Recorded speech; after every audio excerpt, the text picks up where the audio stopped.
एक बार की बात है, स्वामी विवेकानंद जी को एक नदी पार करनी थी और वे उस नदी किनारे खड़े हो गए। तभी उनके पास एक साधु आता है और उनसे पूछता है कि क्या आप ही स्वामी विवेकानंद जी हैं? उन्होंने जवाब दिया, हाँ मैं ही स्वामी विवेकानंद हूँ।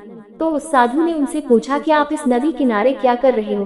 तो स्वामी विवेकानंद जी ने जवाब दिया, मुझे इस नदी को पार करना है और मैं एक नाव का इंतजार कर रहा हूँ। तो साधु ने उनसे कहा कि आप इतने बड़े इंसान हो और बहुत सारे लोग आपको अपनी प्रेरणा का स्रोत मानते हैं, लेकिन आप इस एक मामूली सी नदी को पार नहीं कर सकते। तो चलो मैं आपको इस नदी को पार करके दिखाता हूँ।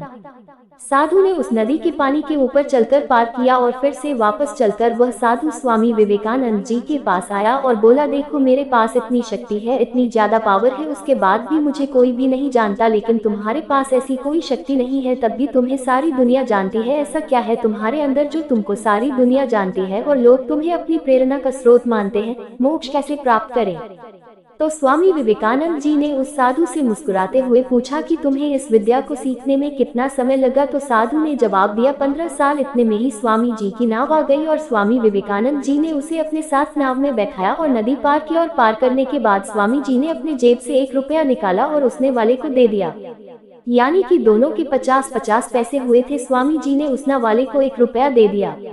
पैसे देने के बाद स्वामी जी ने उस साधु से कहा कि जो काम तुम 50 पैसे में कर सकते थे, उसे करने के लिए तुमने अपने जीवन के 15 साल बर्बाद कर दिए, और यही 15 साल अगर तुम समाज की भलाई में लगाते हैं तो आज तुम्हें भी पूरी दुनिया जानती है, लोग तुम्हें प्रेरणा का स्रोत मानते हैं, और मैंने यही किया, आज मुझे पूरी दुनिया जानती है और तुम्हें कोई नहीं जानता।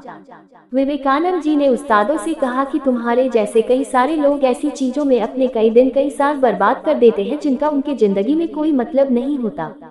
सीख, इस कहानी से हमें ये सीख मिलती है कि हमें अपने कीमती समय को उस जगह लगाना चाहिए जहाँ पर उसका कोई मतलब निकले।